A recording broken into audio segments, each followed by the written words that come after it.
The overall required rate of return of a company's suppliers of capital is referred to as a firm's cost of capital. And the common method in estimating this is the after-tax weight of average cost of capital, or the weighted average cost of capital, sometimes referred to as WACC. Now, if you look on the computer screen here, what we're going to do is we're going to calculate the overall cost that suppliers here, the suppliers of capital, are providing for this particular firm. You got here your bondholders and here your stockholders. So we're going to calculate this. I'm going to first start with, let's hit just number one, keep it simple. We're going to look at the weight. Oh, before we get started on the weight, let me try one other thing. I want to go ahead and show what this equation, the expression looks like. The expression really quick, I'm going to keep it small, is this way. Weighted average cost of capital, we take the market value of debt and we divide that by the market value of debt and the market value of common equity, and we'll refer to this as the RD, and of course it's after taxes, so let's go ahead and RD, and let's go ahead and add it to the market value of common equity divided by the market value of debt plus the market value of current equity, and we'll call this just R. Now we can go ahead and do number one, which is the first thing I'd like to do is look at the weight. Now for this equation, I'm just going to simply use 0.5 plus 0.5. So I'm assuming that half of the suppliers of capital are bondholders and the other half are stockholders. Just to keep the problem simple, but in the real world we don't use current, we try to use the targeted rate of what a company is attempting to do, and I'm going to show Disney in a moment, and I'm going to give you my estimation of what Disney's target rate is. But just for the simplicity of this problem, instead of using the target rate, I'm just going to use, we'll use 0.5 and 0.5, and we'll pretend like that's the target rate of this particular firm. Now next thing I'm going to look at, number two, is, let me go back and look at something really quick. Let me change it and make sure we keep this thing going. We'll call this the weight, and number two, we'll call this the cost. Now we got to figure out the cost. Now there's a couple ways we can do the cost. First of all, with this one, I'm just going to say some books will use the cost of debt. There's the RD being some type of risk-free rate. It may be a treasury bill, government treasury bill, and then we add some additional risk for leaving a risk-free rate and going into like a corporate bond like Disney. Or sometimes we use this, the long-term yield to maturity, and I think it's easier, and I think most analysts will use the yield to maturity in a long-term bond. And let's say, and I'm going to show you in a moment how to do that, let's go ahead and just pretend for the fun of it that again there's our weight, and we'll multiply that by let's say it's 8%. But we have to not forget we have a corporate tax structure, so we have to remove the taxes. So I'm going to put a bracket here and say, well, first of all, before we do this, we have to multiply by its tax structure. And let's just go ahead, for simplicity, say its tax is 40%. So 1 minus the 40% gives us 60%. So I'll multiply that by 60%, close the brackets. And I'll do that first, and if I do that math, I should get a 0.048% or 4.8%. and I'll multiply that by the 50%, and I get that particular area. So with the tax structure here, I'll get the actual cost, which, if I've done my math right, should be 0.024 or 2.4% or 2.4%. Now we have to add that to the other cost, so put an addition sign here. So how do we determine the cost here?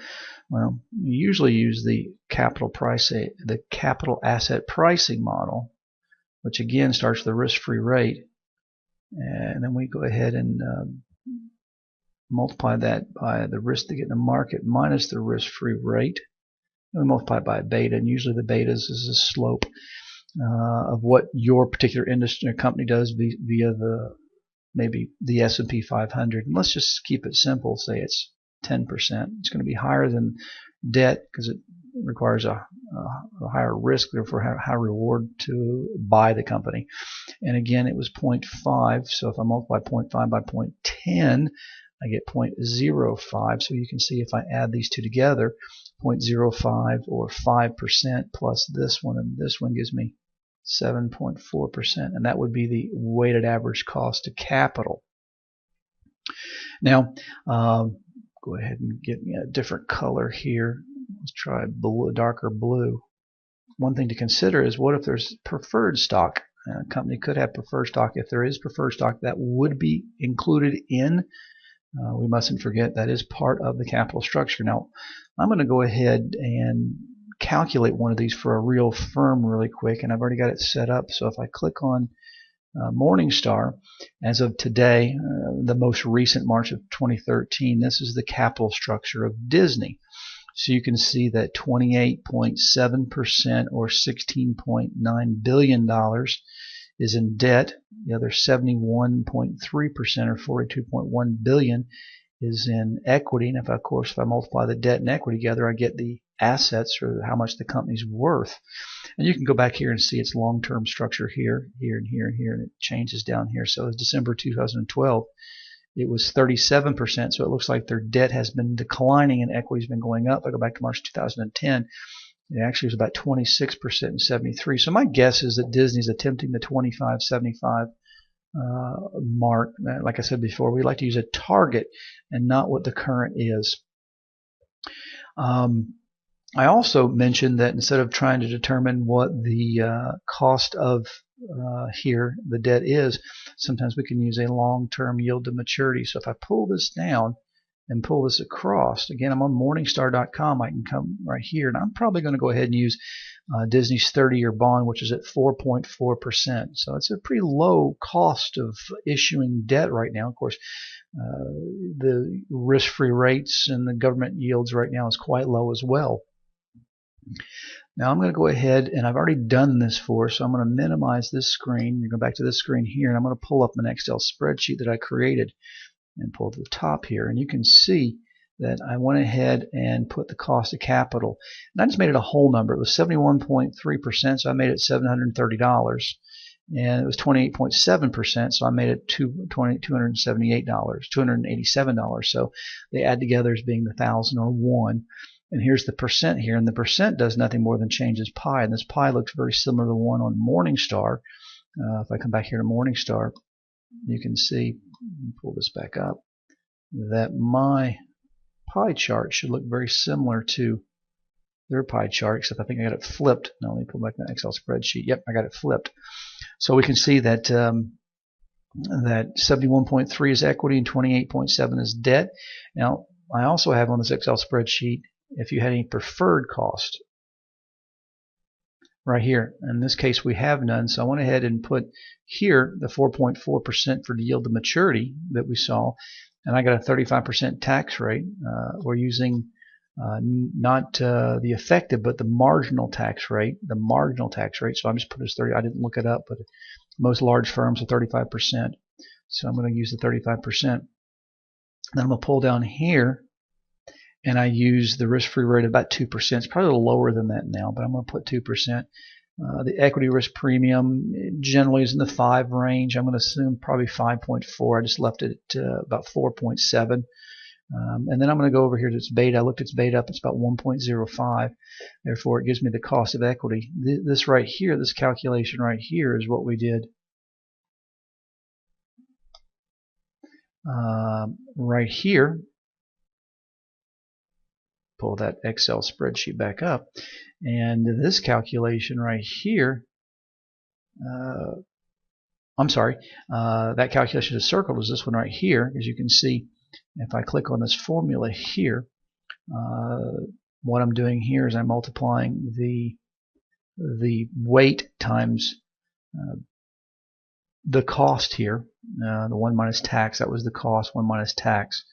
So sorry, this green up here would be this part right here, and the second part down here is the capital asset pricing model right here, and that would be on this right here. That's the capital asset pricing model, and I added them together. I have no preferred. So if I were to guess what Disney would be, it'd be somewhere in the neighborhood of 5.8% would be the average cost of capital. And you can see my equation here. There's the weight times the cost minus taxes plus the weight times the cost of preferred, the weight times the cost of equity, but there was 0 here, so there's no calculation preferred stock, so I'd get about 5.8%. Now this is the method by which we use the weighted average cost of capital for determining the overall value of a firm. If we were using just a single stock and its dividends, using the dividend model, discount dividend model, we would just use this, the RS. But in this case, since we're using the entire firm, we're going to use weighted average cost of capital. I hope that helps in determining the weighted average cost of capital.